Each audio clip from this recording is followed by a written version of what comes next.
200 कोटी बाजार समिती ह्यांनी कुठून आणला आकडा? बाजार समितीचं उत्पन्न जर 100 कोटी आहे आणि खर्च 65 कोटी आहे, तर 200 कुठून आणले कुठं हा पहिला प्रश्न आहे की त्यांनी ते 200 कोटी कुठून भ्रष्टाचार झाला हे त्यांनी समोरासमोर बसून दाखवा. आम्ही समोरासमोर बसायला तयार आहे.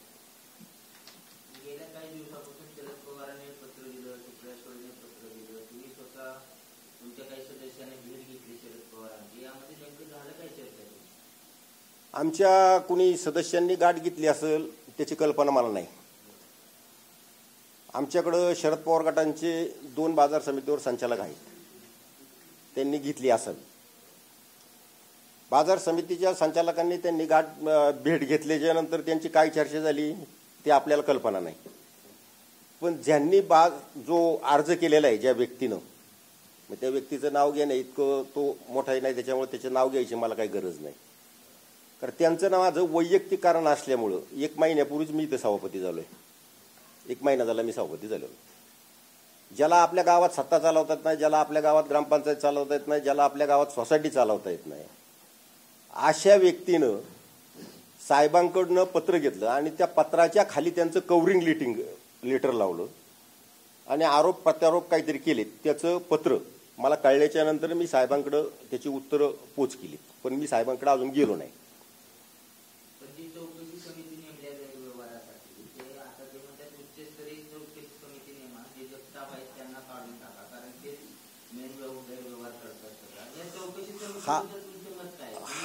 हा सरकारचा विषय. सरकारने उच्चस्तरीय समिती कुठली नेमायची, काय करायची, हा अधिकार बाजार समितीच्या संचालकांचा नाही.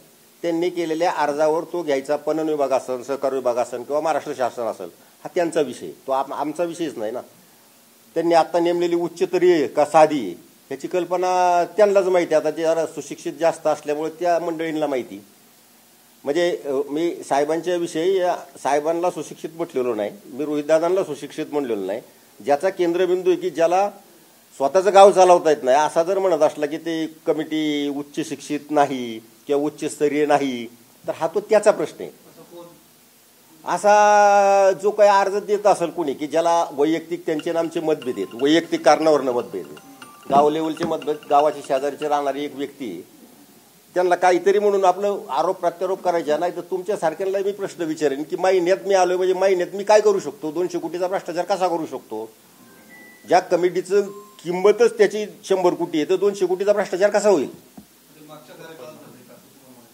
मागच्या ह्या 2 वर्षाच्या कारकिर्दीत माझ्या हिशोबाने स्थापत्य असेल, इतर काम असेल, जर 2 वर्षाचा हिशोब काढला तर आमच्याकडे 70 कोटी शिल्लक राहिले.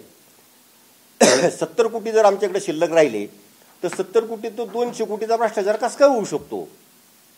आता एक कसं पटवायचं, आता हे कॅल्क्युलेशन त्यांच्याकडूनच पटवून घेतलं पाहिजे आपण.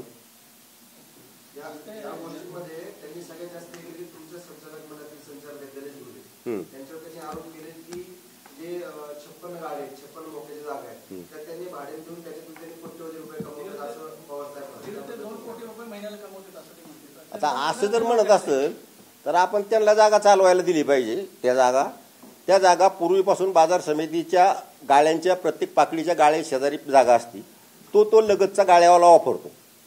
आपण लगतच्या गाळ्यावाल्यांनी वापरता जिथं काही वापरत नाहीत तिथं काही ठिकाणी बाजार समितीने मला वाटतं 1.5-2 वर्षापूर्वी त्या जागा काही दलालांना शेजारच्या किंवा शेजारच्या नाही घेतली तर त्याच्या शेजारच्याला म्हणजे जवळपासच्याला त्या पाकडीतल्या माणसांना 29 रुपये स्क्वेअर फुटनी दिलेली भाड्याने, कारण ते फुकट वापरत होते.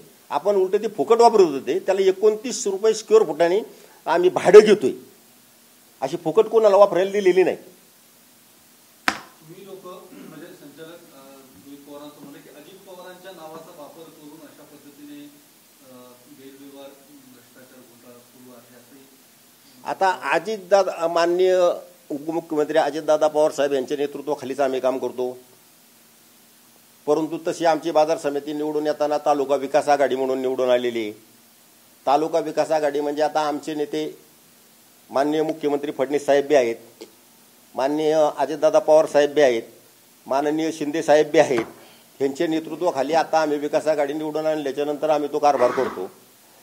आणि ह्या कारभारांसाठी आम्ही ह्याच्या बाबतीत दादांसंग उपमुख्यमंत्र्यांसंग मुख्यमंत्र्यांसंग या बाबतीत आम्ही ह्या विषयावर आता एक दिवशी आम्ही हे सगळे तुमचं ज्या आता अर्ज आलेले त्याची चौकशी काय चाललेली उच्चस्तरीय त्याच्यावर आम्ही अजितदादांसंग जाऊन फडणवीस साहेबांसंग जाऊन चर्चा करू. त्याच्यामुळे त्यांनी काही गंभीर आरोप केले की कृषी उत्पन्न बाजार समितीत ड्रग्ज सुद्धा आलेली आहेत आणि संचालक जे आहेत ते गुंडांना घेऊन फिरतात या संपूर्ण कमिटीच्या आवारामध्ये आणि गुंडगिरी दादागिरी त्याच्या. असं काही होणार नाही आणि असं होतंय असं माझ्या कधी निदर्शनास आलं नाही. पण तुमच्या पेपरवाल्यांच्या बातम्यांच्या नुसार मी सभापती झाल्याच्या नंतर शहराचे आयुक्त आणि राज्याचे उपमुख्यमंत्री यांच्या अध्यक्षतेखाली आम्ही एक रविवारची मीटिंग घेतली होती. उपमुख्यमंत्र्यांनी स्पष्ट आदेश दिल्यात की असल्या प्रकारचं बाजारात कुठं काही चाललं असलं तर ते खपून घेतलं जाणार नाही. आपण डिपार्टमेंटने त्याच्यावर जी जी असेल ती योग्य कार्यवाही करावी. पण आपल्या इथं माझ्या हिशोबाने ड्रग्स दारू आपणही कुणीतरी पाणी करून एखादा फोटो बिटो काढून जर आम्हाला पाठवला तर बरं पडेल. माझ्या माहितीप्रमाणे मी 1 महिन्यात आल्यापासून असा प्रकार मला कुठेही बाजारात आढळत नाही आणि असेल तर आपण माझ्या निदर्शनास आणून द्यावं. आम्ही त्याचा बंदोबस्त ताबडतोब करू.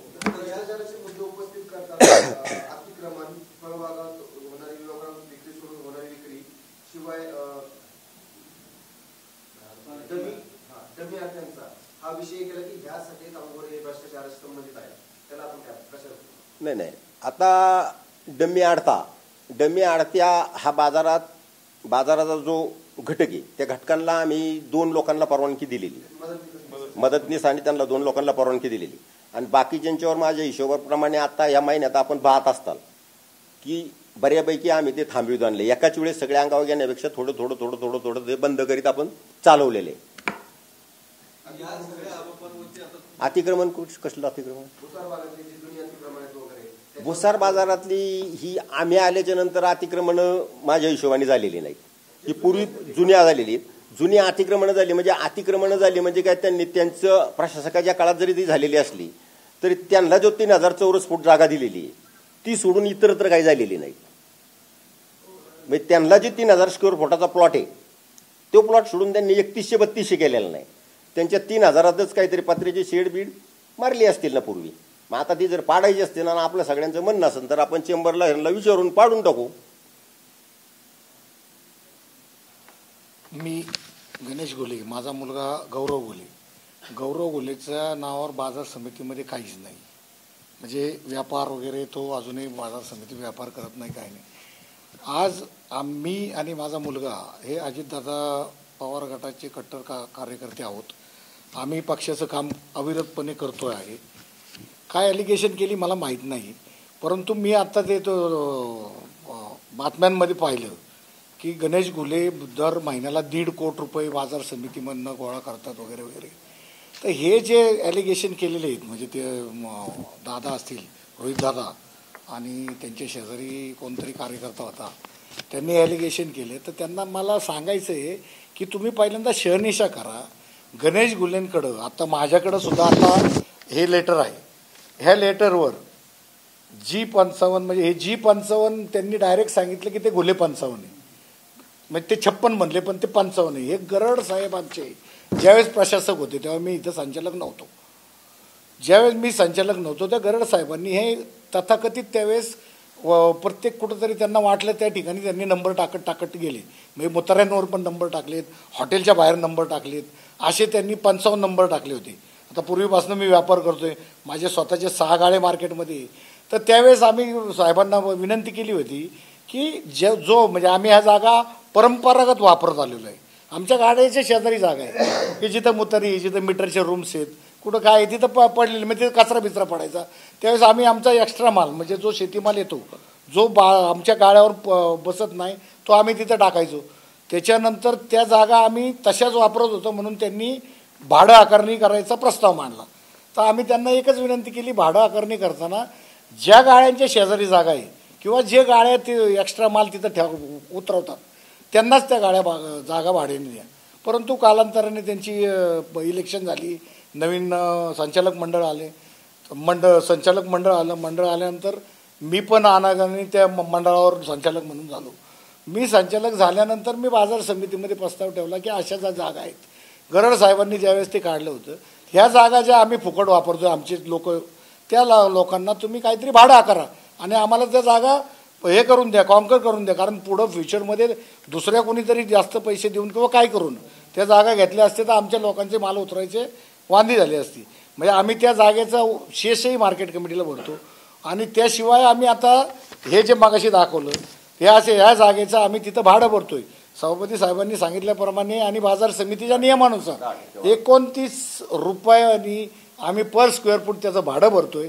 आणि दर वर्षी 10% भाडेवाढ म्हणजे मे 2024 आम्हाला त्या जागा मिळाल्या. आणि त्या जागासुद्धा सर्व नाही, जी 55 वगैरे काही नाही, ह्या साधारण 16 ते 18 जागा त्या दलालांना दिलेल्या आहेत मार्केट कमिटीने. आणि 29 रुपयांनी आम्ही त्याचं भाडं भरतोय.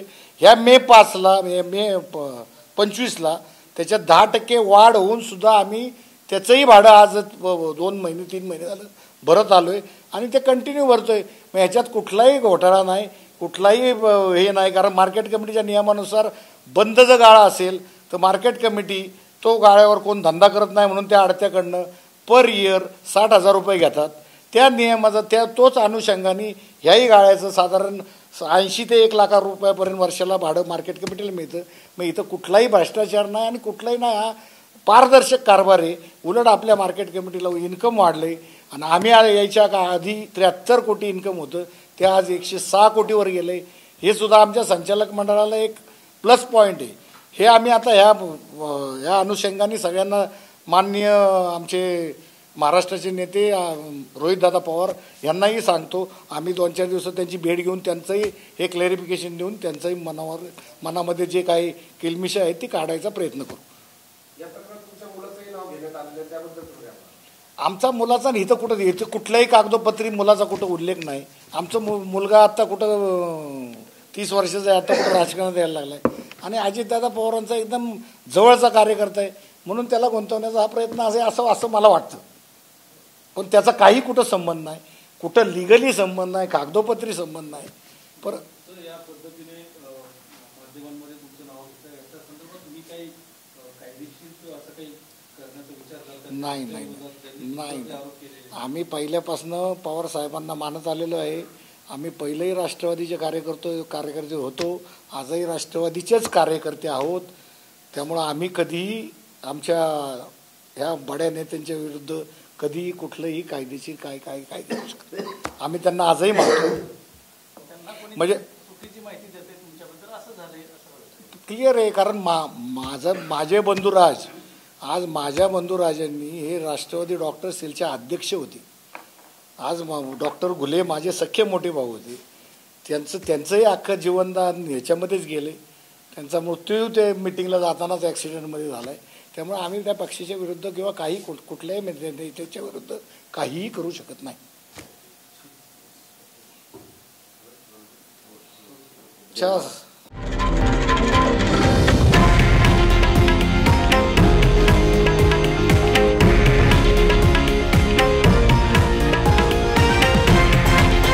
हे आहे देशातील नंबर 1 न्यूज नेटवर्क आणि आपण पाहत आहात TV9 मराठी, एकमेव.